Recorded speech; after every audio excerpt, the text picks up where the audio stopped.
Hello and welcome to the Marmalade Awards YouTube channel. My name is Dan Lepard and today I'm talking with Maungo Craft, one of the world's top marmalade producers, but more importantly, one of the star preserve makers in Africa, in Botswana.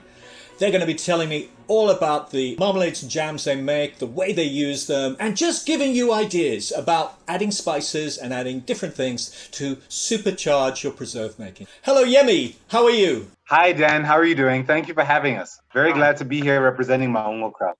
I'm so pleased to finally talk to you. We've been chatting and following each other and I've just been entranced by everything you're doing. Thank you so much. It's actually kind of crazy because we've spoken quite a lot on Twitter beforehand, but we've never actually had a face-to-face. So this, I have to thank the World Marmalade Awards for making this happen. This is incredible. So Yemi, tell me a little bit about the history of Maungo Craft. Maungo Craft started in 2017. It was started by myself and 3 other friends. What happened is it was Morula season. We call it Morula here. In South Africa, it's called Marula. It's made famous by Amarula, who also used the fruit in their liqueur. So it was Morula season. And over here, it grows in abundance. It was everywhere. It was falling on people's car windshields. It was making a nuisance. People were sweeping it out of their yards. And we decided, wouldn't it be great to make fruit with this? And our company started with us basically going to farmers markets and that simple concept. But we later on came to realize a lot. For example, that Morula is something that's called an orphan crop, which is essentially a food that's a fruit or a crop that is no longer in the food system. So we made it our mission to reintegrate fruits like Morula back into the food system. And it's been one amazing journey ever since. It sounds incredible. And this Morula fruit, is it eaten by animals? Yes, it's loved by elephants and baboons. I mean, it falls on the ground naturally, so we have to forage it. And so when it falls, after a few days, it starts to ferment, which is why Amarula uses it, I'm sure. It's a great fermenting fruit. And so they eat it and they typically get drunk. So you can actually, here in Botswana, find a drunk elephant or a baboon who might have enjoyed a little too much Morula. Getting drunk on it. I have this incredible picture of giraffes and elephants and rhinoceroses eating Seville oranges, with tearing them apart and getting drunk on them. My head is spinning completely with the vision of these animals eating fruit. So tell me about Marmalade and Maungo Craft. How did it come about? What was the way that you first started making marmalade? Actually, we'd have to really thank you guys, because when you guys contacted us in 2018, we did what any reasonable jam maker would do. And we turned to Google and we Googled what is marmalade and the difference between that and jam.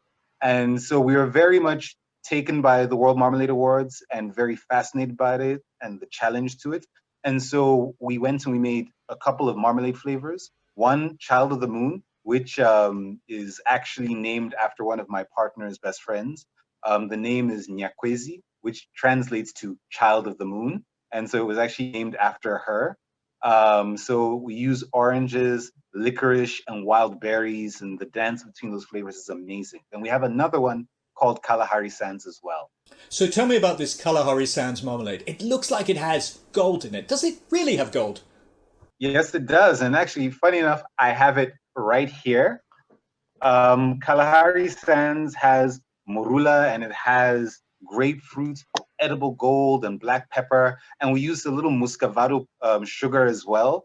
And those flavors between the caramel taste of the muscovado and the pepperiness of the black pepper, we love to spice our marmalade a little bit. So it's wonderful. And it somehow made its way to Martha Stewart as well, who took a picture with it and endorsed the product. So we're very grateful. It's an amazing product. We love them both. Now, it's actually very funny because we love the citruses and we love how citrus rind works. So we typically actually, outside of our marmalade, even in our jams, we would use citruses, we would use the citrus rind. So for example, over here we have smoked Morula, ginger, and chili, which is a savory type of jam. Our jams are low sugar. So what we do is we use those citruses to go and create fruity notes. So it still has a fruitiness aspect to it, but then now this one, for instance, is still very, very savory.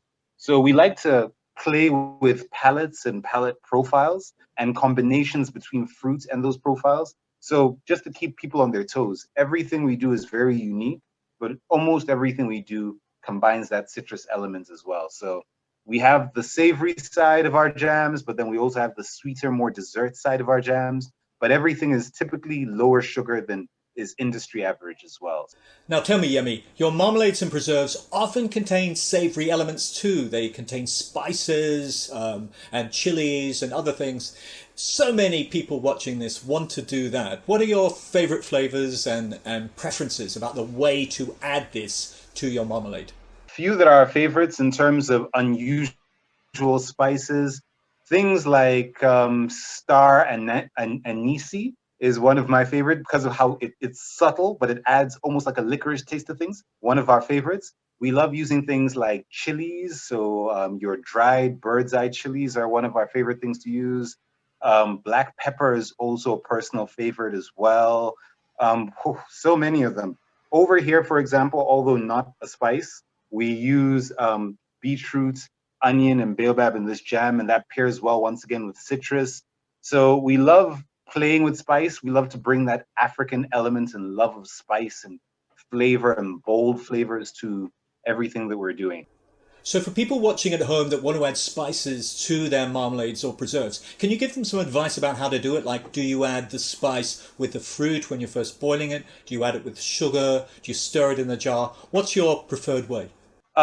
It's added with the sugar. At least that's how we go about it. We add it with the sugar beforehand. The only time where I would say, add in a flavor element beforehand is when we sometimes play with tea bags with our marmalades. So we sometimes soak our marmalade overnight in tea bags so that it can get infused in that tea flavor. But in terms of the spices, it's after the sugar, we add in the actual things like black pepper and so on. Sounds amazing. Sounds incredible. Now, when you're using the marmalade with savoury food, what are your favourite recipes? I've seen you on Twitter. If anyone that's watching, if you go to the Maungo Craft Twitter account, you'll see some incredible savoury dishes combining jams and marmalades in them. What are your favourites? My personal favorite, it's one that was cooked by another party, because sometimes we get a lot of, actually not sometimes, we get a lot of people who give us their pictures and their videos of them making stuff with our jams and our marmalades. My personal favorite was one where someone took the Kalahari sands and he took Coca-Cola and he had marinated, I believe, pork in them. So it's interesting. We tried it ourselves. It worked. We were very pleasantly surprised. Not because of our marmalade. It was the Coca-Cola aspect that surprised us. Coca-Cola's fascinating. When you taste it, if you just shut your eyes and imagine or try and picture the flavors, you absolutely can taste clove, ginger, cinnamon, cocoa, all sorts of different things. I think it's a very underrated ingredient. Yeah, it has a profile to it. It definitely does. That's the one where, for instance, I think someone else also took Coca-Cola again and marinated wings in it. So never underestimate the colas. Let me just put it like that. I think Coca-Cola and marmalade could become this big thing. I am picturing Coca-Cola and marmalade puddings, but cocktails too. I think there's rum and Coca-Cola and marmalade could go really well together. Especially when it comes to the Kalahari Sands marmalade. It has that pepperiness from the black pepper. It has the bitterness from the grapefruit. It has that almost coffee-like taste from the muscovado, and then the cloves and the spice that you can get from the Coca-Cola. It rounds things off. It's really a journey in your mouth. Gosh, my head is spinning. Just all these flavors are going around. Now tell me, Yemi, if people want to buy your marmalade, how do they do that? Right now, we're very much available in Botswana, but we're currently working on plans to make ourselves available online. Let me keep that one a bit under wraps, but we hopefully should be online and available in countries like the UK and the US. We hope and believe sometime within the first 6 months of this year. It's our hope and belief. But check out our page, stay tuned, follow us, and we will make all that information available once it happens. So tell me, your partner, Bonolo, is she very much involved in the company? She's not only very much involved, she's actually our managing director. She is crucial to the company. She is our rock. She's amazing. So your partner is your boss? Yes. My boss in business and my boss in life. So my partner is my everything, isn't it? Yemi, thank you. This has been such a journey. My head is spinning. I'm thinking of all these different flavours. I now want to get some Coca-Cola and some marmalade and do something with it. I might start with a cocktail, I don't know, but I will progress on to savoury food, I'm sure. That sounds awesome. We also actually have been trying out cocktails, so we definitely endorse what you're saying right there. It's been an amazing conversation, and I'm so happy to have spoken to you today. Yemi, thank you. This has been such a mind-blowing, extraordinary, and inspiring talk. I want to get in the kitchen now. I want to cook more savoury food with marmalade. I want to get some star anise in there, and I want to make a marmalade cocktail with Coca-Cola. I'm sure everybody watching wants to make a marmalade cocktail with Coca-Cola. If you're interested in finding out more, the link to Maungo Craft is down below. Don't forget to subscribe. And thank you so much for watching. And thank you, Yemi. Thank you.